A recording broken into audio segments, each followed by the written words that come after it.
Hello students, how are you all? Today we are going to start the chemistry preparation for NDA exam. सबसे पहले हम NDA exam के बारे में थोड़ा सा ब्रीफ कर लेते हैं। NDA की फुल फॉर्म होती है बच्चों national defence academy. National defence academy एक गवर्नमेंट इंस्टीट्यूशन है जो आर्मी के लिए ऑफिसर्स की रिक्रूटमेंट और ट्रेनिंग करता है। ये एग्जाम करवाया जाता है for the students who are appearing in their class 12th और they have passed their class 12th। तो जो बच्चे 12th अपियर कर रहे हैं मतलब उनके एग्जाम्स जो हैं वो होने वाले हैं, या फिर जो बच्चे पास आउट कर चुके हैं और जिनकी एज 19.5 ईयर्स मतलब 19.5 साल से कम है, वो इस एग्ज़ाम को दे सकते हैं। ये एग्ज़ाम 2 पेपर्स में करवाया जाता है, पेपर फर्स्ट और पेपर सेकेंड। पेपर फर्स्ट जो होता है यहाँ पर वो आपका मैथमेटिक्स पोर्शन का होता है। Paper first will be of maths. यहाँ पर मैथ्स जो है वो आपसे 11th और 12th लेवल तक का पूछ लिया जाता है। ये फर्स्ट पेपर आपको 300 मार्क्स की वेटेज कैरी करता है। इसके अंदर 120 क्वेश्चंस पूछे जाते हैं और 2.5 मार्क्स का एक क्वेश्चन होता है इस सेक्शन के अंदर या इस पेपर के अंदर। नेगेटिव मार्किंग की अगर बात की जाए तो 1/3 ऑफ 2.5 नेगेटिव मार्किंग रहती है यहाँ पर इस पेपर के अंदर। मतलब 3 क्वेश्चंस अगर आप गलत करते हो तो आपने जो 2.5 मार्क्स स्कोर किए होंगे एक क्वेश्चन सही करके, वो आप लूज कर देंगे। तो ये हो गया पेपर फर्स्ट। इसके बाद में आता है पेपर सेकेंड। पेपर सेकेंड जो है इसके अंदर बेसिकली 2 सेक्शंस होते हैं, हम ये कह सकते हैं। पहला सेक्शन होता है इंग्लिश और दूसरा सेक्शन होता है जनरल स्टडीज। इंग्लिश का जो पोर्शन है यहाँ पर ये 200 मार्क्स का पूछा जाता है। इस सेक्शन में क्वेश्चंस जो होते हैं वो 4 मार्क्स के होते हैं, 4 मार्क्स पर क्वेश्चन। तो अगर 200 मार्क्स का इंग्लिश का यहां पर पोर्शन आ रहा है, इसका मतलब 50 क्वेश्चंस विल बी आस्क्ड। और यहां पर भी नेगेटिव मार्किंग जो है वो आपकी 1/3 रहती है। जनरल स्टडीज का जो पोर्शन होता है ये हो जाता है हमारा 400 मार्क्स का। सो 400 marks of general studies portion will be asked. तो यहां पर कितने क्वेश्चंस हो गए? 100 क्वेश्चंस विल बी देयर। अब जनरल स्टडीज से यहां पर मतलब क्या है? जनरल स्टडीज से यहां पर मतलब है your subjects, that is physics, chemistry, bio, social studies, current affairs, ये सभी मिलके बनाते हैं जनरल स्टडीज। तो 100 क्वेश्चंस आएंगे ऐसे सब्जेक्ट से रिलेटेड। लेकिन ये आपको ज्यादा डेप्थ में नहीं बल्कि एक ओवरव्यू, आपके बेसिक कंसेप्ट जो है उस पोर्शन को चेक करता है। 100 क्वेश्चंस होंगे, 4 मार्क्स का एक क्वेश्चन होगा यहां पर भी, और नेगेटिव मार्किंग सेम रहेगी, दैट इज 1/3। अगर इन 400 मार्क्स में से केमिस्ट्री के पोर्शन की बात की जाए तो यहां पर केमिस्ट्री का पोर्शन आता है 60 मार्क्स का। 60 मार्क्स का केमिस्ट्री का अगर क्वेश्चन है, इसका मतलब क्या हुआ? 15 questions of chemistry will be asked. 15 questions पूछे जाएंगे इस एग्जाम के अंदर केमिस्ट्री के। तो आज हम शुरू करते हैं हमारा केमिस्ट्री का सिलेबस जो इस एनडीए एग्जाम के अंदर इंक्लूडेड है। सबसे पहले हम 9th और 10th क्लास में जब केमिस्ट्री पढ़ना शुरू करते हैं तो हमारा फर्स्ट चैप्टर जो है होता है that is about matter. Matter जो है उसका क्लासिफिकेशन, ये सारी चीजें आपने 9th और 10th क्लास में पढ़ी थी, तो एक बार रिवाइज कर लेते हैं उन्हीं सब चीजों को। What do you mean by matter? Matter क्या होता है? तो anything that occupy space and has मास, कोई भी चीज जो कोई स्पेस ऑक्यूपाई करती है और जिसका अपना कुछ मास होता है, that is called matter. Anything that occupy space and has mass is called matter. तो ये डेफिनेशन हो गई। अब मैटर को हम 2 तरीके से क्लासिफाई करते हैं। एक होता है मैटर का फिजिकल क्लासिफिकेशन, मतलब उसकी फिजिकल प्रॉपर्टीज के बेसिस पे उसका क्लासिफिकेशन, और दूसरा क्लासिफिकेशन केमिकल क्लासिफिकेशन होता है। मतलब उसकी केमिकल कॉम्पोजिशन के बेसिस पे उसका क्लासिफिकेशन। सबसे पहले हम फिजिकल क्लासिफिकेशन जो है वो इसको डिस्कस कर लेते हैं। तो आपने पढ़ा होगा 9th क्लास में, फिजिकल क्लासिफिकेशन जो है वो मैटर का जब किया जाता है तो हमें ये 5 स्टेट्स देखने को मिलती है। On the basis of physical classification of matter, we get these 5 states. So we can say that these are the 5 states of matter: solid, liquid, gas, plasma, and Bose-Einstein condensate. तो सबसे पहले हम इन्हीं states को discuss कर लेते हैं: solid, liquid, gas, plasma and Bose Einstein condensate. Solid, liquid और गैस, आप लोग जो है वो इससे फेमिलियर होंगे। सॉलिड जो होते हैं they have a well defined boundary, a fixed shape, size and volume and they carry mass. तो ये सभी पॉइंट्स हम छोटी क्लासेस से पढ़ते आ रहे हैं, मैं ज़रूरत नहीं समझता इसकी यहाँ पर इसको लिखने की।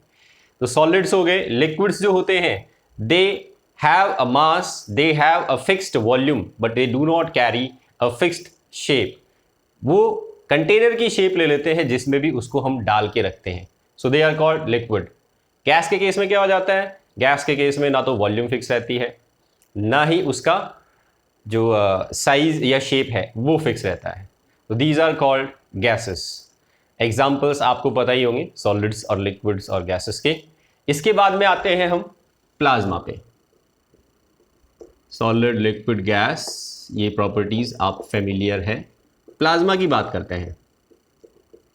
तो प्लाज्मा क्या होता है? Plasma is basically any gas at a very high temperature. For example sun का जो सरफेस टेम्परेचर है वो 6000 डिग्री सेंटीग्रेड होता है। इतने हाई टेम्परेचर पर कोई भी गैस जो है वो चार्ज हो जाती है, उसके ऊपर एक चार्ज डेवलप हो जाता है। तो फॉर एग्जाम्पल मैं बात करता हूं हीलियम की। हीलियम एक नोबल गैस है, एक सिंगल एटम होता है।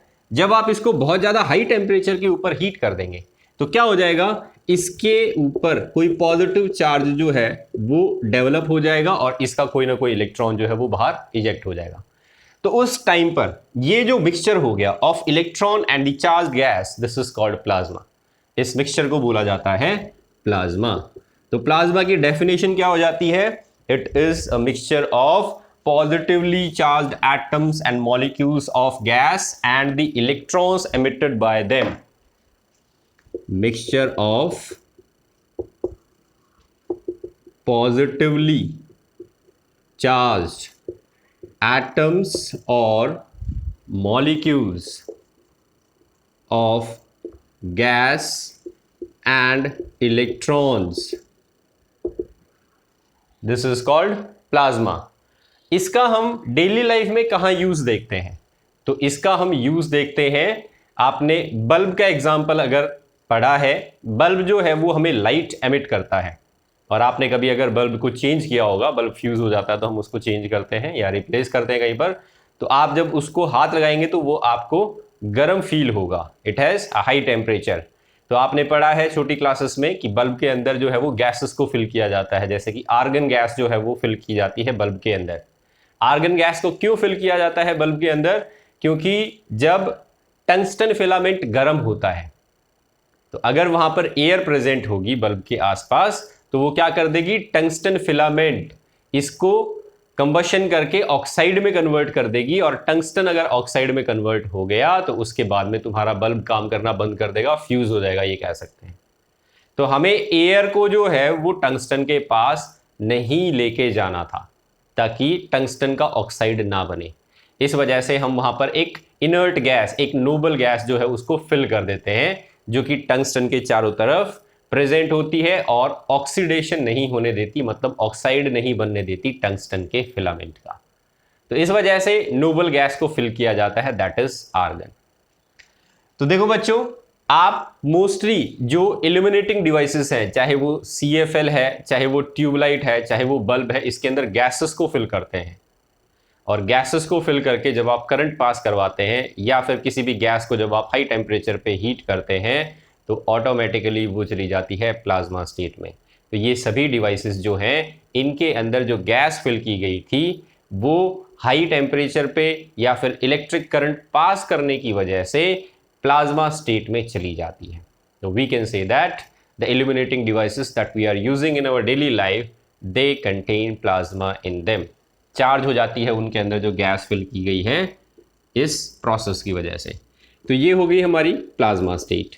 इसके बाद में आते हैं हम बोस आइंस्टाइन कंडेंसेट पे। What is Bose Einstein condensate? ये फिफ्थ स्टेट थी मैटर की, और इसको आप इस तरीके से समझ सकते हैं कि आपके पास कोई भी सब्सटेंस है, तो हमें ये पता है कि सभी सब्सटेंस जो है वो एटम से मिलके बने होते हैं। तो सपोज ये एटम्स है किसी सब्सटेंस के, आप इस सब्सटेंस को कंप्रेस करना शुरू कीजिए, try to compress this substance, और इसको इतना कंप्रेस कर दीजिए कि इसके ये जो 6 अलग अलग एटम्स आपको दिखाई दे रहे हैं ये सभी मर्ज होके एक सिंगल एटम में कन्वर्ट हो जाए। तो ये जो नई स्टेट आपको मिलेगी, this new state formed in which the individual atoms they have lost their identity, this is called Bose-Einstein condensate। तो जब किसी सब्सटेंस को कंप्रेस करते हैं और इतना कंप्रेस कर देते हैं कि उसके एटम्स जो हैं वो अपनी इंडिविजुअल आइडेंटिटी को लूज कर देते हैं और एक नया पार्टिकल बना लेते हैं, then this state is called Bose Einstein condensate. तो ये मेयरली एक हाइपोथेटिकल कंसेप्ट था, अभी तक हम इसका डेली लाइफ के अंदर एज सच कोई यूज नहीं देख पाते हैं। These are the 5 states of matter that we have discussed in class 9th और 10th। अब बात करते हैं बच्चों इनके कन्वर्जन की।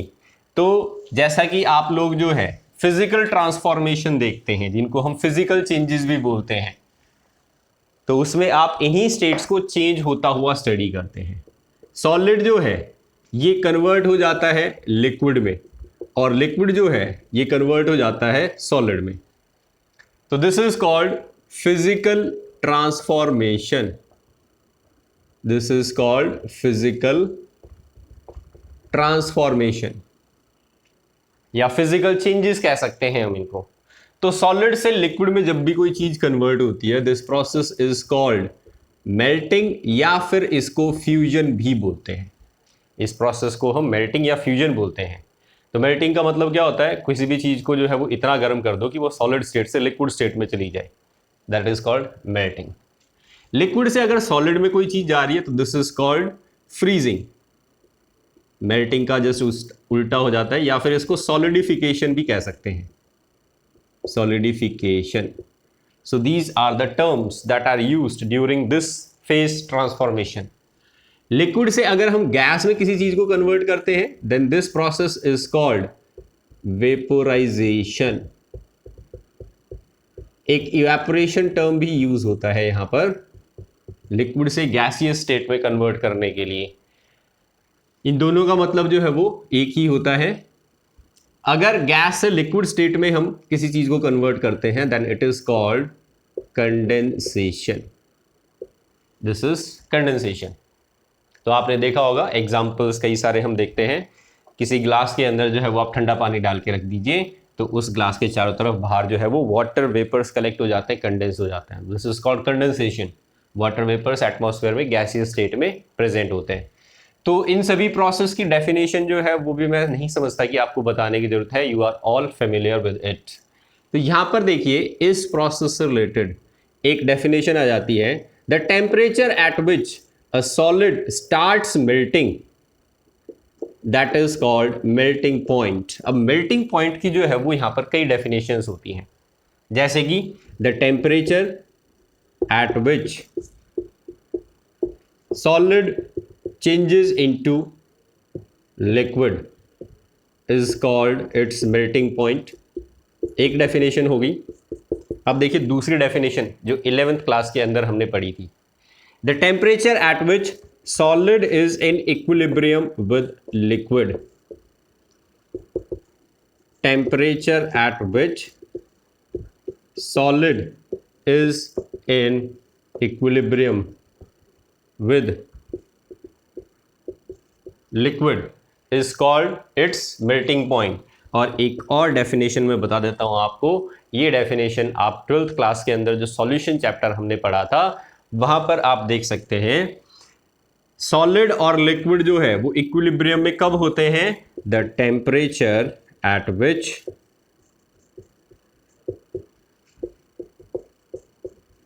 Vapour pressure of a solid,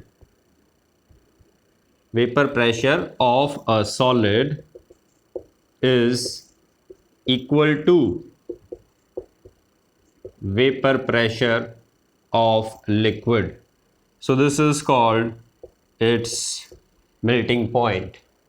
अब ये डेफिनेशन जो है वो आपको याद रखनी है या नहीं रखनी है? तो देखो बच्चों, क्वेश्चंस जो पूछे जाते हैं वो यहाँ पर इस टॉपिक से पूछे जाते हैं स्टेटमेंट वाइज। जैसे कि क्वेश्चन दे देगा, ऊपर एक स्टेटमेंट लिख देगा, which of the following best describe melting point. 4 statements दे देगा आपको। Melting point is the temperature at which liquid changes into gas. Melting point is the temperature at which vapor pressure of a solid becomes equal to the vapor pressure of liquid. या तीसरा statement, melting point is the temperature at which the liquid is in equilibrium with the gas. या फिर the temperature at which vapor pressure of a liquid is equal to vapor pressure of a gas. तो आप mostly ये definition जो है वो याद रखते हैं। कुछ बच्चों को हो सकता है ये भी डेफिनेशन याद हो, लेकिन ये एक नई स्टेटमेंट हो सकती है आपके लिए। The temperature at which vapour pressure of a solid is equal to vapour pressure of liquid. तो यहाँ पर आपसे टेक्निकल जो है वो डेफिनेशन इस स्टेटमेंट के अंदर दी जा रही है, ऐसा पूछा जा सकता है। तो आप ये स्टेटमेंट जो है इसको भी याद रख लेना। तो मेल्टिंग पॉइंट की इतनी सारी डेफिनेशंस जो है वो हो सकती हैं, इस तरीके से हम डिफाइन कर सकते हैं मेल्टिंग पॉइंट को। ये हो गया सॉलिड से लिक्विड का कन्वर्जन। लिक्विड से जब सॉलिड होता है तो उस प्रोसेस को बोलते हैं फ्रीजिंग। तो यहां पर एक टर्म और आ जाता है फ्रीजिंग पॉइंट।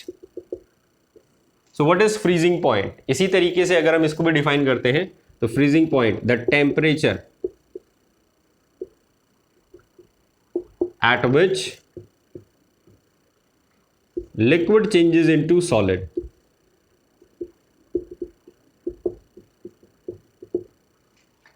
दूसरी definition, the temperature at which liquid is in equilibrium with solid. Liquid is in equilibrium with solid.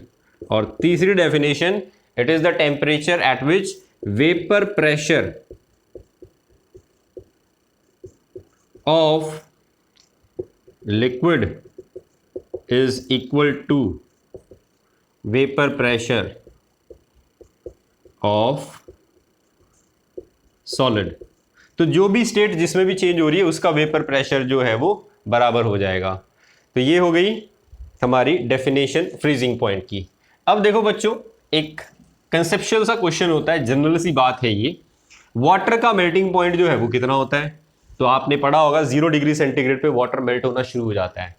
इसका मतलब ये हुआ 0 degree centigrade is the temperature at which solid is in equilibrium with liquid.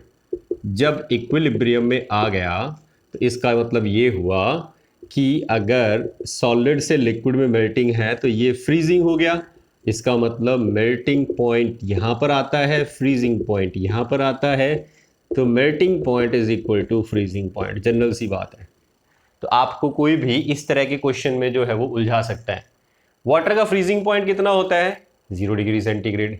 Water का melting point कितना होगा? वो भी 0 degree centigrade होगा। Why? Because the second definition says that the melting point is the temperature at which solid is in equilibrium with liquid, and freezing point is the temperature at which liquid is in equilibrium with solid. जब दोनों ही चीजें equilibrium में आ चुकी हैं तो जिस temperature पे ये प्रोसेस हो रहा है उसी टेम्परेचर पे ये प्रोसेस भी होगा। तो इस वजह से melting point and freezing point of the substances are generally found to be same. तो ये हो गया एक इंपॉर्टेंट कंसेप्ट जो इस ट्रांसफॉर्मेशन से रिलेटेड था। अब देखिए यहां पर हम बात करते हैं, आपसे एक जनरल सा क्वेश्चन है, वेपोराइजेशन और इवेपोरेशन, ये दो अलग अलग टर्म्स क्यों बनाए?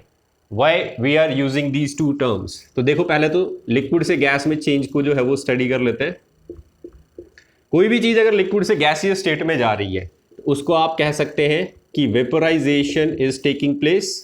और अगर कोई बच्चा इवेपोरेशन बोलता है then he is also correct. So what is vaporisation और इवेपोरेशन? देखो बच्चों, vaporisation the process of converting a liquid into vapours is called vaporisation. तो यहां पर मैंने क्या यूज किया, प्रोसेस ऑफ कन्वर्टिंग, मतलब आप कन्वर्ट करवा रहे हो, मतलब ये प्रोसेस अपने आप नहीं होता। Liquid into vapours is called vaporisation. इसका मतलब क्या हुआ, this process is not going to take place by itself, do not take place itself, ये मतलब है इसका, हमें करवाना पड़ेगा। लेकिन इवेपोरेशन जो है ये आपने पढ़ा होगा, evaporation of water take place from water bodies जैसे कि sea, river, lake, oceans etcetera. इसका मतलब होता है कि this process take place by itself. तो व्हेन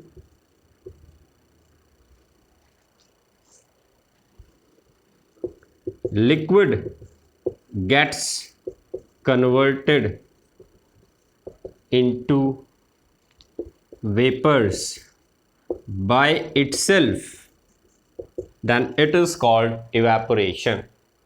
तो ये आ गया लिक्विड और गैस का चेंज। वेपराइजेशन हमें करवाना पड़ता है, इवेपोरेशन अपने आप हो जाता है नॉर्मल कंडीशंस पे। गैस से लिक्विड में जब कन्वर्ट करते हैं then it is called condensation. अब देखो बच्चों, यहां पर एक टर्म आया वेपर्स। वेपर्स का मतलब होता है किसी लिक्विड को जब आप गैसियस स्टेट में कन्वर्ट कर देते हैं, मतलब एक तरीके से ये गैस की तरफ इशारा कर रहा है। तो हम ये दो अलग अलग टर्म जो है वो क्यों लिख रहे हैं, why we are using these two different terms, gas और वेपर। वेपर की कोई डेफिनेशन पूछे, व्हाट आर वेपर्स, तो vapours are the gaseous state of any substance. वो सब्सटेंस किस स्टेट में था, यहां से आंसर मिल जाता है, vapours are the gaseous state of a substance which exist in the liquid form at room temperature. तो अगर मैं हाइड्रोजन की बात करूं तो हाइड्रोजन इज अ गैस, लेकिन अगर मैं वाटर वेपर्स की बात करूं तो आप इसको वाटर वेपर्स लिखेंगे, इसको वाटर गैस नहीं लिख सकते। क्यों नहीं लिख सकते, क्योंकि वाटर जो है वो नॉर्मल कंडीशंस पे किस स्टेट में मिलता है, वो आपको यहां पर लिक्विड स्टेट में एग्जिस्ट करता हुआ दिखेगा एट नॉर्मल कंडीशंस। लेकिन हाइड्रोजन जो है वो नॉर्मल कंडीशंस पे आपको लिक्विड स्टेट में नहीं मिलेगी, ये आपको गैसियस स्टेट में ही मिलेगी। तो हमारे पास ये दो टर्म्स कब यूज किए जाते हैं, गैस आप उसके साथ यूज करते हैं जो नॉर्मल कंडीशंस पर भी गैसियस स्टेट में था, उसके लिए हम गैस टर्म का यूज करेंगे। तो हम यहां पर लिख सकते हैं, when any substance exist in gaseous state at normal conditions, उसको हम गैस बोलते हैं। और वेपर्स, यू आएगा बीच में, वेपर टर्म यूज किया जाता है when any substance which exists in the form of liquid at normal condition get converted into gaseous state। तो उसके लिए आप वेपर का यूज करेंगे। तो अब हम ये समझ गए हैं कि गैस जो है वो कब लगाना है और वेपर कब लगाना है। तो वाटर को जब हम गैसियस स्टेट में कन्वर्ट कर देते हैं then they are called water vapours. अगर अल्कोहल को हम, जो कि लिक्विड फॉर्म में एग्जिस्ट करता है नॉर्मल कंडीशंस पे, उसको अगर हम गैसियस स्टेट में कन्वर्ट कर दें तो उसको हम अल्कोहल वेपर्स बोलेंगे, गैस वर्ड यूज नहीं करेंगे। लेकिन जो चीजें नॉर्मल कंडीशंस पर ऑलरेडी गैसियस स्टेट में है उसके लिए हम वेपर टर्म यूज नहीं करते, सिर्फ गैस यूज होता है। तो एटमॉस्फेयर में जितने भी हमारे पास कंपोनेंट्स हैं they are all called gases, क्योंकि वो नॉर्मल कंडीशंस पर भी क्या है, गैसियस स्टेट में ही एग्जिस्ट करते हैं। तो ये हो गया हमारा फिजिकल ट्रांसफॉर्मेशन की बात। गैस को अगर हम हाई टेम्परेचर पे हीट कर दें या फिर इसके थ्रू हम इलेक्ट्रिक डिस्चार्ज पास करवा दें तो ये कन्वर्ट हो जाती है प्लाज्मा में, और प्लाज्मा को हम क्या कह सकते हैं, this is basically a charged gas. जिस गैस के एटम या मॉलिक्यूल पे पॉजिटिव चार्ज डेवलप हो जाए और इलेक्ट्रॉन्स जो इजेक्ट हुए हैं उनका मिक्सचर जो है दैट इज कॉल्ड प्लाज्मा। तो ये बात हो गई फिजिकल ट्रांसफॉर्मेशन की भी और साथ साथ फिजिकल क्लासिफिकेशन ऑफ मैटर की भी। अब देखो बच्चों, एक और छोटा सा कंसेप्ट रिलेटेड होता है जो हमारी जनरल ऑब्जर्वेशन से डिपेंड करता है।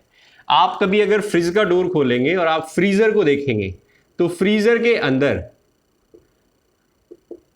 कई बार आपको जो है वो वाटर वेपर्स निकलते हुए दिख जाते हैं। Water vapours. अब फ्रीजर का काम क्या था? फ्रीजर का काम था लिक्विड को सॉलिड में कन्वर्ट करना। तो जब टेम्परेचर आप लो कर देते हैं तो लिक्विड से सॉलिड जो है वो कन्वर्ट हो जाता है। ये वाटर वेपर्स कहाँ से आ गए? Where are these water vapours coming from? तो यहां पर एक नया टेम्परेचर और प्रेशर आ जाता है। This is called triple point of water. Triple point of water.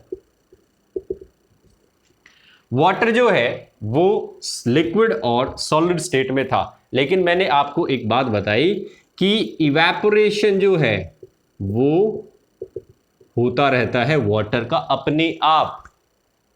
Water जो है वो अपने आप इवेपोरेट होता रहता है एट ऑल टेम्परेचर। इस इवेपोरेशन की वजह से ये वाटर वेपर्स आपको दिखाई देते हैं जो फ्रीजर के अंदर से निकलते हुए दिख रहे हैं। तो इसका ये मतलब हुआ कि जब हम ये सोच रहे थे कि लिक्विड सॉलिड में कन्वर्ट हो रहा है, वहां पर एक और ट्रांसफॉर्मेशन भी चल रहा है, that is gas. 3 state exist करती है फ्रिज के अंदर। तो एक ऐसा टेम्परेचर जिस पर तीनों स्टेट एग्जिस्ट करती हैं, that is called triple point of water. The temperature at which water exist in all the 3 states is called triple point of water. अगर आप इस ट्रिपल पॉइंट के ऊपर टेम्परेचर की वैल्यू देखेंगे तो 0.0075 डिग्री सेंटीग्रेड, जिसको हम अप्रोक्सीमेटली क्या मान लेते हैं, 0 डिग्री सेंटीग्रेड। और अगर प्रेशर की बात की जाए यहां पर, तो यहां पर प्रेशर आपको मिलेगा 4.58 mmHg। This is the vapour pressure. तो ये 2 कंडीशंस होती हैं जब पानी आपको तीनों स्टेट्स में दिखाई देगा, और इसको इसी वजह से ट्रिपल पॉइंट ऑफ वाटर बोला जाता है। तो हमारी जनरल ऑब्जर्वेशन से रिलेटेड एक इंपॉर्टेंट कंसेप्ट जो था वो जुड़ा हुआ था। तो ऐसे क्वेश्चंस जो हैं वो आपको बहुत पूछे जाते हैं इस तरीके के एग्जाम्स में। जो यूपीएससी या एनडीए के जो एग्जाम्स होते हैं इसमें आपकी जनरल ऑब्जर्वेशन जो है, आप अपने सराउंडिंग में जो चेंजेस हो रहे हैं उसको कितना आप कीनली, कितना बारीकी से ऑब्जर्व करते हैं, ये सारी चीजें जो है वो चेक की जाती हैं। तो एक ऐसा ही ये कंसेप्चुअल क्वेश्चन आपसे कोई पुट अप कर सकता है कि क्या आपने कभी फ्रिज खोला है? आप बोलोगे यस सर खोला है। फिर आपसे पूछेगा अच्छा कभी आपने फ्रीजर को खोला है? बोले यस सर। फिर आपसे पूछेगा फ्रीजर के अंदर कभी तुमने वाटर वेपर्स देखे हैं? तो आप बोलोगे यस, आपने देखा होगा कभी ना कभी। तो अब ये बताइए कि जब आप पानी को फ्रीज कर रहे थे तो वाटर वेपर्स कैसे बच गए, कंडेंसेशन क्यों नहीं हुआ? तो दैट वाज कि जब हम पानी को फ्रीज करना शुरू करते हैं तो हम एक ऐसी कंडीशन पे पहुंच जाते हैं that is called triple point of water. और ट्रिपल पॉइंट ऑफ वाटर पे वाटर तीनों स्टेट्स में एग्जिस्ट करता है, इस वजह से हमें वाटर वेपर्स भी दिखाई दे रहे हैं फ्रीजर के अंदर। तो ये हो जाएगा आपका मोस्ट सूटेबल आंसर जो फिजिकल ट्रांसफॉर्मेशन से रिलेटेड है। अब हम आ जाते हैं बच्चों इनके थर्मोडायनेमिक्स टर्म्स से रिलेटेड। जब सॉलिड से लिक्विड बनता है तो this process is called fusion. अब देखो एक डेफिनेशन जो थर्मोडायनेमिक्स की है 12th क्लास के कंसेप्ट की, वो यहां पर जुड़ी हुई है। फ्यूजन का मतलब हो गया conversion of solid into liquid. तो यहां पर बोलते हैं enthalpy of fusion. 11th class thermodynamics chapter जो है वो आपको याद आ रहा होगा, एंथैल्पी ऑफ फ्यूजन। थर्मोडायनेमिक्स में दो पार्ट थे। पहले पार्ट के अंदर हमने सारे टर्मिनोलॉजी को स्टडी किया था और दूसरे पार्ट के अंदर हमने सारे थर्मल चेंजेस ऑफ रिएक्शंस इनको डिस्कस किया था, फिजिकल ट्रांसफॉर्मेशन को और केमिकल चेंजेस को। एंथैल्पी ऑफ फ्यूजन पढ़ा था वहां पर हमने। इसको हम लिखते हैं डेल्टा एच एफ। एफ का मतलब फ्यूजन। तो एंथैल्पी ऑफ फ्यूजन जो है वो क्या होता है? It is the amount of heat required to convert 1 mole of a solid into liquid. एक गिवन अमाउंट ऑफ सब्सटेंस को अगर मुझे लिक्विड स्टेट में कन्वर्ट करना है, सॉलिड से लिक्विड, तो कितनी हीट सप्लाई करनी पड़ेगी? That is called enthalpy of fusion. ठीक है, तो इसको डेल्टा एच एफ से रिलेट करते हैं हम। इसी तरीके से यहां पर एंथैल्पी ऑफ वेपोराइजेशन जो है ये भी आपने पढ़ा था। तो एक बार वो डेफिनेशन जो है वो रिवाइज कर लेना। डेफिनेशंस जो है वो यहां पर ऑलरेडी लिखवाई जा चुकी है। कितनी हीट लगती है पानी को यहां से यहां कन्वर्ट करने में या फिर यहां से यहां कन्वर्ट करने में? That is called enthalpy of fusion और एंथैल्पी ऑफ वेपोराइजेशन। तो ये दोनों डेफिनेशन हम ऑलरेडी पढ़ चुके हैं 11th क्लास में, जो रिलेटेड थे इस फिजिकल ट्रांसफॉर्मेशन से। ये तो हो गया हमारा फिजिकल चेंजेस के बारे में। अब हम चलते हैं केमिकल चेंजेस या केमिकल क्लासिफिकेशन पे। पहले हम केमिकल क्लासिफिकेशन पढ़ेंगे, फिर हम केमिकल चेंजेस के बारे में पढ़ेंगे। तो मैटर का केमिकल क्लासिफिकेशन करना है अब हमें। कैसे करेंगे? तो आपने जैसे कि 9th और 10th क्लास में पढ़ा था, याद होगा आपको। केमिकल क्लासिफिकेशन जब हम करते हैं मैटर का, तो इस तरीके से करते हैं। केमिकल क्लासिफिकेशन, मैटर को दो पार्ट्स में डिवाइड किया जाता है on the basis of the chemical classification: pure substances and mixtures.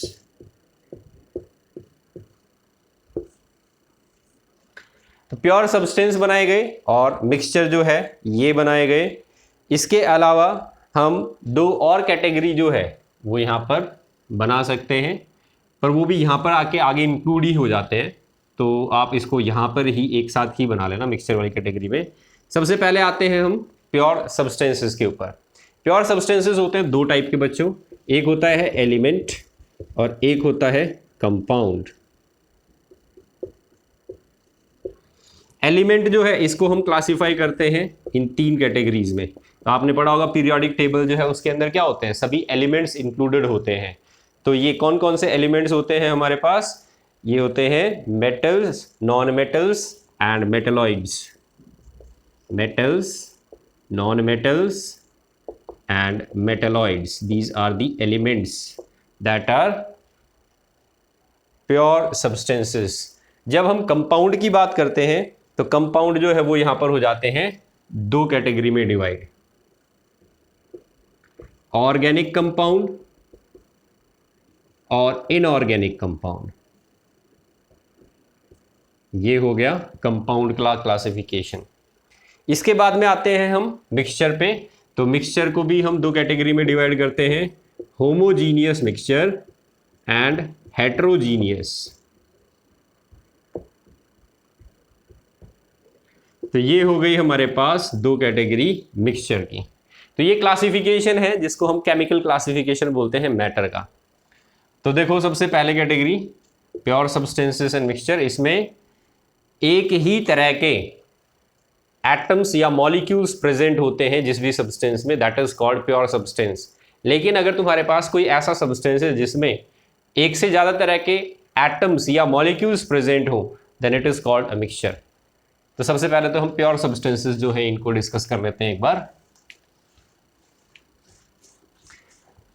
तो प्योर सब्सटेंस को हम बोल सकते हैं दीज आर दी सब्सटेंसेस, या फिर this is the matter which contain only one type of atoms और molecules. Pure substance, matter that contain only one type of atom और मॉलिक्यूल। तो देखो बच्चों, अगर एक ही टाइप का एटम प्रेजेंट है किसी सब्सटेंस के अंदर तो उसके लिए टर्म हो जाता है एलिमेंट। एलिमेंट टर्म तभी यूज करते हैं when we have only one type of atom जो सब्सटेंस को बनाता है। कंपाउंड वर्ड तब यूज होता है जब we have only one type of molecule. ये डिफरेंस है। मॉलिक्यूल जब बनता है तो एटम्स कंबाइन होते हैं एक फिक्स्ड रेशियो में, तो मॉलिक्यूल बनता है एटम्स के कॉम्बिनेशन से। तो कंपाउंड जो है, जैसे वाटर में ले लेता हूं, अगर मैं कहता हूं हमारे पास प्योर वाटर है तो वाटर एक कंपाउंड हो गया। प्योर वाटर का मतलब सिर्फ H2O मॉलिक्यूल ही प्रेजेंट है उस सैंपल के अंदर। तो ये मतलब रहेगा कंपाउंड का और एलिमेंट का। अब देखो, तुमने पढ़ा होगा कि जब एटम्स की बात आती है तो हम पीरियोडिक टेबल के अंदर जितनी भी कैटेगरीज बना रखी हैं उन सबको हम यहां पर लिख देते हैं। मेटल्स, जैसे मैं कहता हूं आयरन का पीस है हमारे पास कोई, तो आयरन जो है वो किससे बना होता है? आयरन के एटम से बना होता है, तो यहां पर सिर्फ आयरन के एटम हो जाएंगे। अगर मैं बोलूं हमारे पास कॉपर मेटल का एक पीस है, तो इसका मतलब क्या हुआ? वो कॉपर मेटल किससे बना हुआ है? कॉपर के एटम से बना हुआ है, तो सिर्फ एटम्स प्रेजेंट हैं। अगर मैं कहता हूं हमारे पास डायमंड है, तो इसका मतलब डायमंड जो है वो आपने पढ़ा होगा कार्बन से बनता है, और कार्बन क्या होता है? Non metal. तो मेरे पास अगर डायमंड है तो डायमंड के अंदर सिर्फ कार्बन एटम्स होते हैं, तो इसको हम एक एलिमेंट बोलेंगे। तो दिस इज एन एलिमेंट। ऐसे ही अगर मैं कहता हूं तुम्हारे पास कि ग्रेफाइट है, तो ग्रेफाइट भी सिर्फ कार्बन के एटम से मिलके ही बनता है, तो ये भी नॉन मेटल हो गया। अगर मैं कहता हूं तुम्हारे पास सल्फर है, तो ये भी सल्फर के एटम से ही मिलके बना है, लेकिन ये नॉन मेटल्स होते हैं। तो ये हो गए इसके एग्जाम्पल। मेटलॉइड्स ये भी आप पढ़ चुके हैं। सिलिकॉन, जर्मेनियम जो हम यूज करते हैं,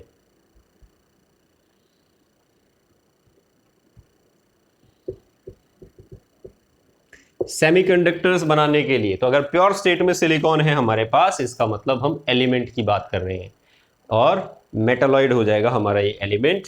क्यों बोला जाता है मेटलॉइड इसको? मेटलॉइड की डेफिनेशन आपको याद होगी, these are the elements which show property of both metals and non metals at a particular condition. तो अगर आपने सिलिकॉन जो है इसकी प्रॉपर्टीज को स्टडी किया है तो आपको ये पता होगा, सिलिकॉन जो है लो टेम्परेचर पे तो नॉन मेटल की तरह बिहेव करता है, लेकिन हाई टेम्परेचर पे मेटल्स की तरह बिहेव करता है।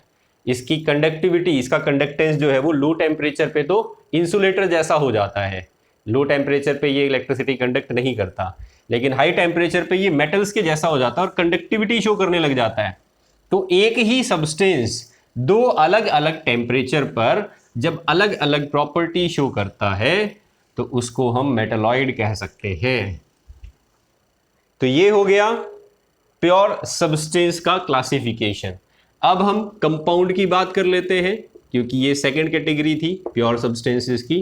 कंपाउंड्स जो है इसको हमने दो कैटेगरी में डिवाइड कर रखा है, ऑर्गेनिक कंपाउंड और इनऑर्गेनिक कंपाउंड। तो ऑर्गेनिक कंपाउंड का मतलब क्या हो गया? पहले तो ये डेफिनेशन दी जाती थी कि ये वो कंपाउंड्स हैं जो लिविंग ऑर्गेनिजम्स से डिराइव होते हैं, लेकिन आजकल जो है वो डेफिनेशन दी जाती है, carbon and its compounds are called organic compounds. तो आपने 10th क्लास में चैप्टर पढ़ा था कार्बन एंड इट्स कंपाउंड्स। उस चैप्टर में आपने जितने भी कंपाउंड स्टडी किए थे, they call come under this category, they are called organic compounds. तो चाहे वो एल्कोहल है, चाहे वो ईथर है, चाहे वो कार्बोक्सिलिक एसिड है, चाहे वो एल्डिहाइड है, चाहे वो कीटोन है, इन सभी के अंदर कार्बन प्रेजेंट होता है, तो इनको हम ऑर्गेनिक कंपाउंड्स बोलते हैं। अगर मैं कहता हूं हमारे पास प्योर एल्कोहल है, इसका मतलब एक प्योर कंपाउंड की बात हो रही है, मतलब तुम्हारे पास एक प्योर सब्सटेंस है। अगर मैं कहता हूं हमारे पास एक प्योर ईथर का सैंपल है, डाई इथाइल ईथर है सपोज, तो इसका मतलब मैं प्योर सब्सटेंस की बात कर रहा हूं। तो ये सभी सब्सटेंस जो है वो एक ही टाइप के मॉलिक्यूल से बने हुए हैं। अब हम बात करते हैं second category, that is inorganic compounds क्या होते हैं।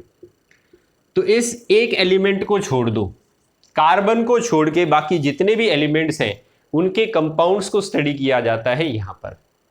all the compounds of element except carbon are called inorganic compounds। तो कार्बन को छोड़ के बाकी जितने भी एलिमेंट्स हैं उनके कंपाउंड्स को हम इनऑर्गेनिक कंपाउंड्स जो है वो कह सकते हैं यहाँ पर। तो जैसे कि for example water, carbon dioxide. अच्छा, एक एक्सेप्शन आ जाता है, कार्बन डाइऑक्साइड गैस होती है लेकिन ये ऑर्गेनिक नहीं, इसको इनऑर्गेनिक माना जाता है। तो वाटर एक मॉलिक्यूल हो गया, इसको हम एक कंपाउंड कह सकते हैं। ये कंपाउंड जो है वो कैसा है, कार्बन इसके अंदर इंक्लूडेड नहीं है, तो इसको हम एक इनऑर्गेनिक कंपाउंड बोलेंगे। ऐसे ही हमारे पास NO2, SO2, ये सभी गैसेस एटमॉस्फेयर में प्रेजेंट है, इनमें कार्बन नहीं है।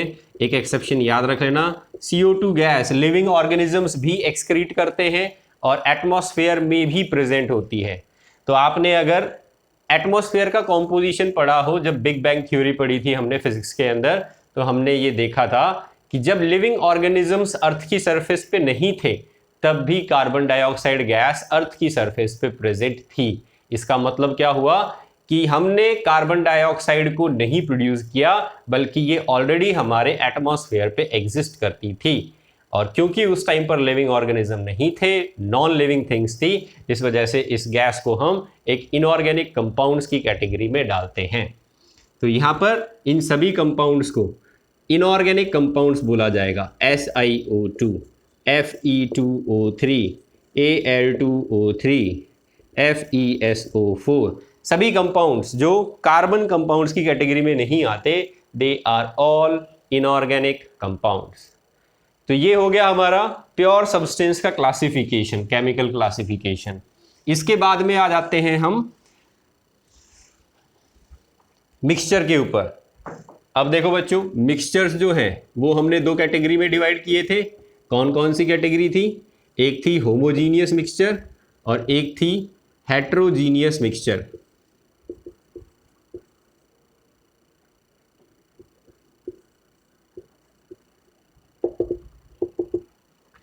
होमोजीनियस मिक्सचर किसको बोला जाता है?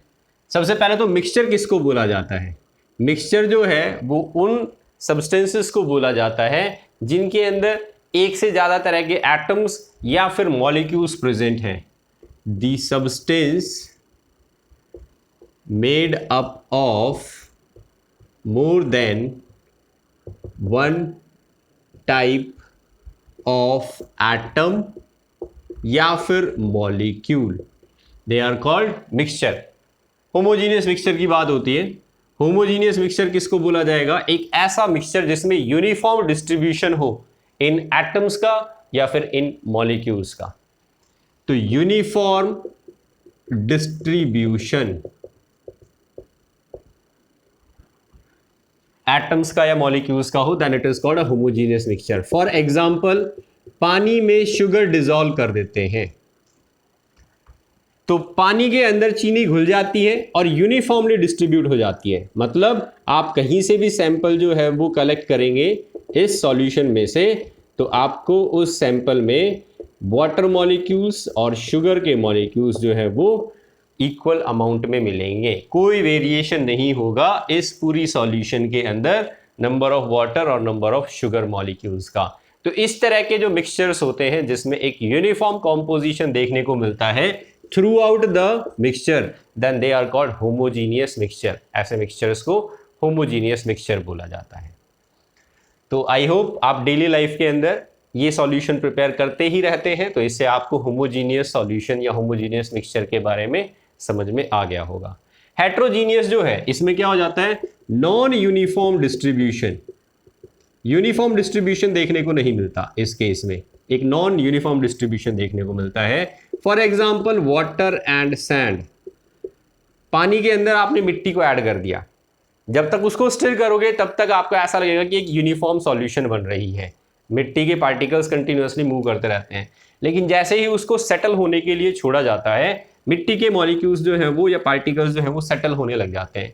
तो अब अगर इस सॉल्यूशन को हम ऑब्जर्व करें तो ऊपर हमें वाटर की लेयर दिखाई देती है और इसके नीचे जो है वो हमें सैंड डिपॉजिट हुई दिखती है। तो अगर इस सॉल्यूशन में से आप दो सैंपल लेते हैं, एक सैंपल हम लेते हैं ऊपर से, दूसरा सैंपल हम लेते हैं नीचे से, यहाँ से, तो यहाँ पर दो अलग अलग कॉम्पोजिशन हमें देखने को मिलेगी। यहाँ वाटर के मॉलिक्यूल्स ज़्यादा थे, यहाँ सैंड के मॉलिक्यूल्स ज़्यादा होंगे। तो एक ही सॉल्यूशन में दो अलग अलग जगह पर दो अलग अलग कॉम्पोजिशन प्रेजेंट है, तो ऐसे मिक्सचर को बोला जाता है हेट्रोजीनियस मिक्सचर। तो ये हो गया हमारा मिक्सचर्स का classification into homogeneous and heterogeneous. तो अब देखो यहाँ पर डेली लाइफ के अंदर हम बहुत सारी सॉल्यूशन बनाते हैं, तो आपसे जो है वो किसी भी सॉल्यूशन का एग्जांपल लेके क्वेश्चन पुटअप किया जा सकता है कि विच of the following is a heterogeneous mixture, identify. तो आपको जो है वो याद रखनी होंगी चीजें कि कौन सी चीजें जो है वो आपस में मिक्स हो जाती हैं और कौन सी चीजें आपस में मिक्स नहीं होती हैं। ये हो गया हमारा क्लासिफिकेशन ऑफ मैटर। अब देखिए हम केमिकल चेंजेस की बात करते हैं। केमिकल क्लासिफिकेशन के बाद हम केमिकल चेंजेस की बात करते हैं। तो ये क्वेश्चन जो है ये कई बार आपने 9th और 10th क्लास में पढ़ भी लिया होगा। केमिकल चेंजेस क्यों होते हैं? तो आपने पीरियोडिक टेबल जब स्टडी की थी तब ये पढ़ा था कि noble gases they have a complete octet, इनका ऑक्टेट कंप्लीटली फिल्ड होता है और इसी वजह से ये क्या होती है, स्टेबल होती है। ये सबसे ज़्यादा स्टेबल होती है क्योंकि इनका इलेक्ट्रॉनिक कन्फिगरेशन जो है वो कंप्लीट रहता है। तो हम इसको इसके तरीके से लिख सकते हैं कि कंप्लीट ड्यूप्लेट या फिर कह सकते हैं ऑक्टेट होता है। तो जितने भी एलिमेंट्स हैं वो सभी क्या करते हैं, वो इनके जैसा बनना चाहते हैं। They want to become stable. इसका क्या मतलब हुआ कि सभी एलिमेंट्स अनस्टेबल हैं। इनको छोड़ के helium, neon, argon, krypton, xenon and radon, इनको छोड़ के बाकी सभी एलिमेंट्स जो हैं they have an incomplete octet या फिर ड्यूप्लेट। तो इस वजह से वो अनस्टेबल हैं and in order to become stable they combine either with themselves और विद अदर एलिमेंट्स। तो इस स्टेबिलिटी को कैसे अटेन करते हैं? दे कंबाइन विद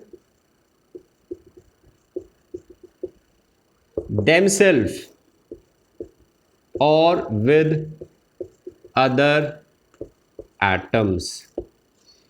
तो इस वजह से मॉलिक्यूल्स की या कंपाउंड्स की फॉर्मेशन होती है। मॉलिक्यूल किसको बोला जाता है? जब सेम एटम कंबाइन कर जाए तो बनाता है मॉलिक्यूल, और अगर डिफरेंट एटम कंबाइन कर जाए तो वो बना लेता है कंपाउंड। Different atoms combine. लेकिन ये एक जनरल टर्म है जो सभी के लिए हम यूज कर लेते हैं। एलिमेंट के लिए भी यूज कर लेते हैं, कंपाउंड के लिए भी यूज कर लेते हैं मॉलिक्यूल। तो सिंगल पार्टिकल जो है उसको मॉलिक्यूल कह देते हैं हम। तो देखो बच्चों, अब हम इसी चीज को जो है वो यहां पर देखते हैं और ये कहलाते हैं लॉज ऑफ केमिकल कॉम्बिनेशन। ये जो अनस्टेबिलिटी थी एलिमेंट्स की, इसको दूर करने के लिए जब इन्होंने कंबाइन करना शुरू किया तो ये कुछ लॉज को फॉलो करते हैं केमिकल कॉम्बिनेशन करते time, and these laws are called laws of chemical changes. तो देखिए स्टेटमेंट लिख लेते हैं हम, because the elements are unstable so in order to attain stability they combine with themselves or with other atoms। अब देखो compounds की formation हो जाती है या फिर मॉलिक्यूल्स की फॉर्मेशन हो जाती है। तो जैसे कि हाइड्रोजन के साथ कंबाइन करके क्या बना लेता है, हाइड्रोजन गैस बना लेता है। ऑक्सीजन का एटम ऑक्सीजन के साथ कंबाइन करके क्या बना लेता है, ऑक्सीजन गैस बना लेता है। लेकिन एक पॉसिबिलिटी ये भी है कि हाइड्रोजन जो है वो ऑक्सीजन के साथ कंबाइन करके वाटर की फॉर्मेशन कर ले। तो यहाँ पर ये मॉलिक्यूल्स कहलाएंगे। लेकिन ये भी एक मॉलिक्यूल है, लेकिन इसको हम एक कंपाउंड बोलेंगे क्योंकि यहाँ पर दो तरह के एटम्स जो है वो आ गए, दो डिफरेंट तरह के एटम्स कंबाइन कर रहे हैं। ऐसे ही नाइट्रोजन जब नाइट्रोजन के साथ कंबाइन करता है तो नाइट्रोजन गैस बना लेता है। ये सभी एलिमेंट्स भी कहलाते हैं। क्यों? क्योंकि एलिमेंट्स उनको बोला जाता है जिसके अंदर एक ही तरह का एटम हो। तो ये एलिमेंट्स कह सकते हैं इनको। These are the elemental form of hydrogen, oxygen and nitrogen. और इनके लिए टर्म यूज किया जाता है मॉलिक्यूल। एक सिंगल पार्टिकल को बोला जाएगा molecule. Single particle is called molecule. इसको हम एटम नहीं कह सकते, ठीक है। ये क्या कहलाता है? दिस इज अ कंपाउंड, क्योंकि इसमें दो तरह के एटम्स जो है वो आ गए। और इसका सिंगल पार्टिकल जो है इसको भी हम क्या बोलेंगे? मॉलिक्यूल बोलेंगे। तो मॉलिक्यूल सिंगल पार्टिकल के लिए टर्म हो गया। और टाइप ऑफ एटम्स जो कंबाइन कर रहे हैं उसके बेसिस पे एलिमेंट्स और कंपाउंड्स कहा जा सकता है। अब देखो बच्चों, यहाँ पर मॉलिक्यूल्स की फॉर्मेशन हो गई, लेकिन इनमें से कुछ मॉलिक्यूल्स ऐसे होंगे जो बहुत ज़्यादा स्टेबल होंगे, कुछ मॉलिक्यूल्स ऐसे होंगे जिनकी स्टेबिलिटी कंपैरेटिवली कम होगी। कंपैरेटिवली, तो जैसे मैं ऑक्सीजन की बात करता हूं, ऑक्सीजन गैस जो है वो एक रिएक्टिव गैस है एटमॉस्फेयर में। और ज़्यादातर चीज़ें जो हमारे सराउंडिंग में खराब हो जाती हैं, चाहे वो ऑक्सीडेशन हो चाहे वो रेंसिडिटी हो, वो ऑक्सीजन गैस की वजह से होता है। लेकिन आपने एटमॉस्फेयर में ही एक और चीज़ भी देखी होगी, वाटर। वाटर जो है वो ऑक्सीजन के जितना रिएक्टिव नहीं है एटमॉस्फेयर में, ये रिएक्ट नहीं करता इतनी जल्दी। तो ऑक्सीजन का एटम इसमें भी है, ऑक्सीजन का एटम इसमें भी है, लेकिन अगर रिएक्टिविटी की बात की जाए तो ये कम रिएक्टिव है, ये ज़्यादा रिएक्टिव है। तो हम कंपैरेटिव स्टडी कर रहे हैं यहाँ पर। तो जब भी कोई सब्सटेंस जो यहाँ पर मॉलिक्यूल की फॉर्म में आपको दिख रहा है अपने सराउंडिंग के अंदर, उनकी स्टेबिलिटी, कंपैरेटिव स्टेबिलिटी डिफरेंट होती है। और इसी डिफरेंट कंपैरेटिव स्टेबिलिटी की वजह से हमें केमिकल रिएक्शंस दिखाई देती है। तो जब आपने पहले तो एटम से मॉलिक्यूल बना लिया, अब मॉलिक्यूल्स जो हैं वो रिएक्शन में हिस्सा ले रहे हैं। तो इस हिस्से, मतलब ये जो रिएक्शन के अंदर पार्टिसिपेशन हो रहा है, ये क्यों हो रहा है? Due to comparative stability. जिसकी स्टेबिलिटी ज़्यादा होगी वो चीज़ बन जाएगी, जिसकी स्टेबिलिटी कम होगी वो रिएक्शन के अंदर यूज हो जाएगी, यूटिलाइज हो जाएगी। तो जैसे कि हम एक एग्जाम्पल लेते हैं, CaO प्लस H2O।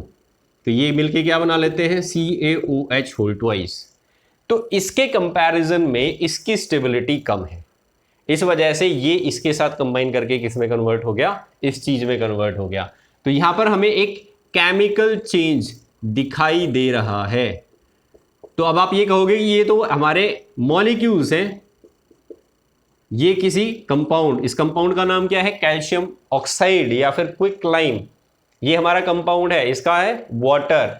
तो कैल्शियम ऑक्साइड और वाटर रिएक्ट क्यों कर रहे हैं? ये तो ऑलरेडी स्टेबल हो चुके हैं, इनका ऑक्टेट कंप्लीट हो चुका है या ड्यूप्लेट कंप्लीट हो चुका है।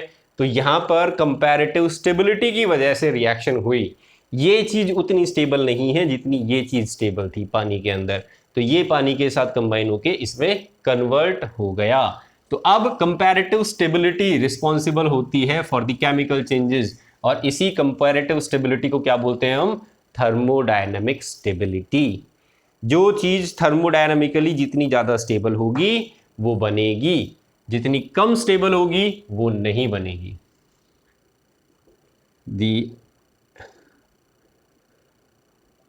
molecules, or you can say that compounds, they undergo a rearrangement of atoms, या फिर हम कह लेते हैं chemical reaction in order to attain stability, जिसको हम कंपैरेटिव स्टेबिलिटी भी बोल रहे थे। Due to this chemical reactions take place. ठीक है, तो एलिमेंट से कंपाउंड बने, ऑक्टेट और ड्यूप्लेट इनकम्प्लीट होने के कारण, और कंपाउंड्स जो है वो केमिकल रिएक्शंस में हिस्सा ले रहे हैं स्टेबिलिटी अटेन करने के लिए। अब एक क्वेश्चन जो है वो हम यहां पर देख लेते हैं। कॉपर सल्फेट था, इसमें आपने आयरन की नीड डाली, तो आपने पढ़ा होगा 9th और 10th क्लास में, ये ब्लू कलर का सॉल्यूशन होता है। इसमें अगर हम लोहे की कील डाल दें तो कंपाउंड क्या बनता है, FeSO4, और कॉपर जो है वो बाहर निकल जाता है। तो कॉपर सल्फेट, इसका मतलब क्या हुआ, this is thermodynamically less stable as compare to ferrous sulphate. इस वजह से फाइनल प्रोडक्ट क्या बन रहा है, फेरस सल्फेट बन रहा है और कॉपर बाहर निकल गया। तो इसकी स्टेबिलिटी कम थी, इसकी स्टेबिलिटी ज्यादा है, इस वजह से ये रिएक्शन देखने को मिल रही है। लेकिन अगर हम उल्टा कर दें, फेरस सल्फेट जो है उसकी सॉल्यूशन प्रिपेयर कर लें और इसमें कॉपर डाल दें, तो आपने पढ़ा होगा 10th क्लास में, ये रिएक्शन नहीं होती। क्यों नहीं होती, because this compound is thermodynamically more stable. ये अगर अपना कंपाउंड बनाएगा तो ये एक कम स्टेबल प्रोडक्ट बना लेगा, और कम स्टेबल चीजें नहीं बनती। तो ये रिएक्शन किस वजह से हो रही है, due to thermodynamic stability of this compound. इस वजह से ये रिएक्शन हमें देखने को मिलती है। अब बच्चों, ये जो रिएक्शंस होती हैं ये कुछ लॉज को फॉलो करती हैं और हमें डिस्कस करने हैं ये लॉज। ये लॉज आप 11th क्लास में ऑलरेडी पढ़ चुके हैं। इनसे रिलेटेड क्वेश्चन जो है वो पूछ लिया जाता है एनडीए एग्जाम के अंदर। कौन कौन से हैं ये लॉज,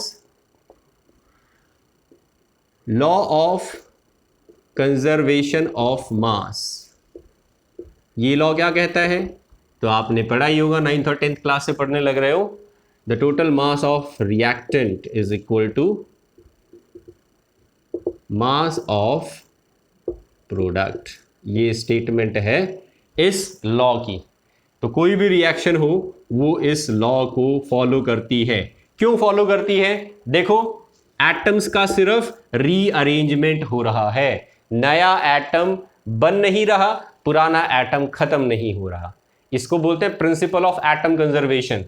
जब कोई नया एटम ना बने या पुराना एटम डिस्ट्रॉय ना हो, तो आपके पास एटम्स का सिर्फ रीअरेंजमेंट चलता है। तो जितना मास इधर होगा एटम्स का, उतना ही मास इधर होगा, और इसी को हम बोलते हैं लॉ ऑफ कंजर्वेशन ऑफ मास। ठीक है, तो यहां पर आप एग्जांपल ले सकते हैं, 12 ग्राम इसका वजन, 32 इसका, तो ये एटॉमिक मास और मॉलिक्यूलर मास लिया है मैंने। 44 ग्राम था टोटल इधर वेट, इधर भी कितना मिला है, 44 ग्राम।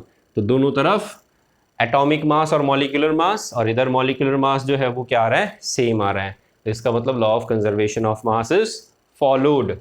दूसरा लॉ जो हमने पढ़ा था, this is called law of multiple proportion. This is law of definite proportion और मल्टीपल प्रोपोर्शन। ये क्या कहता है कि आप दो एलिमेंट्स कंबाइन कर रहे हो, फॉर एग्जाम्पल नाइट्रोजन और ऑक्सीजन कंबाइन करती हैं, नाइट्रोजन कंबाइंस विद ऑक्सीजन। तो दो अलग अलग केसेस हमें देखने को मिलते हैं। नाइट्रोजन और ऑक्सीजन कंबाइन करके NO2 बना लेती हैं, और नाइट्रोजन और ऑक्सीजन कंबाइन करके N2O भी बना लेती हैं। ये हमारा नाइट्रोजन डाइऑक्साइड है, लेकिन this is nitrous oxide, that is laughing gas. Laughing gas का फॉर्मूला है ये। तो इन दोनों ही कंपाउंड्स में क्या है, नाइट्रोजन और ऑक्सीजन ही कंबाइन हो रही हैं, लेकिन दोनों का फॉर्मूला डिफरेंट है। इसका मतलब ये दो एलिमेंट्स जो आपस में कंबाइन कर रहे हैं, कंपाउंड बना रहे हैं, ये सेम रेशो में और डिफरेंट रेशो में भी कंबाइन कर सकते हैं। तो इस वजह से अलग अलग कंपाउंड्स की फॉर्मेशन हो रही है। इनकी कंबाइन करने की टेंडेंसी डिफरेंट रेशो में भी रहती है। डिफरेंट रेशो में कंबाइन करता है तो ये कंपाउंड बन जाता है। जब 2:1 रेशो में कंबाइन करेगा तो N2O, और 1:2 रेशो में कंबाइन करेगा तो NO2। तो मल्टीपल प्रोपोर्शन आ गया, अलग अलग रेशो में कंबाइन करेगा, अलग अलग कंपाउंड बनाएगा। इसका मतलब different ratio, they gives us different compound, so this is called law of multiple proportion. ऐसे ही आप कार्बन और ऑक्सीजन का कॉम्बिनेशन देखते हैं, तो एक गैस तो बन जाती है कार्बन मोनोऑक्साइड और एक कार्बन डाइऑक्साइड। यहां पर अगर आप कॉम्बिनेशन देखेंगे तो 1:2 रेशो, जबकि यहां पर 1:1 रेशो था। तो अलग अलग रेशो में कंबाइन कर रहा है, तो कंपाउंड्स की भी अलग अलग फॉर्मेशन हो रही है। तो इसको बोलते हैं लॉ ऑफ मल्टीपल प्रोपोर्शन। एक और एग्जांपल लेते हैं इसका, हाइड्रोजन प्लस ऑक्सीजन। तो आपने पढ़ा होगा वाटर की फॉर्मेशन हो जाती है, और इसी तरीके से हाइड्रोजन प्लस ऑक्सीजन जो है वो कंबाइन करके हाइड्रोजन पेरोक्साइड भी बना लेते हैं। तो यहां पर अगर इनकी रेशो की बात की जाए तो यहां पर इनकी रेशो थी 1:1, लेकिन यहां पर अगर इनकी रेशो की बात की जाए तो ये कंबाइन कर रहे थे 2:1 रेशो में। तो अलग रेशो, इससे अलग कंपाउंड की फॉर्मेशन हो गई, मतलब मल्टीपल कंपाउंड्स बन गए, मतलब मल्टीपल प्रोपोर्शन का लॉ फॉलो किया जा रहा है एलिमेंट्स के द्वारा। आज के लिए स्टूडेंट्स इतना ही, बाकी इसको कंटिन्यू करेंगे हम नेक्स्ट लेक्चर के अंदर।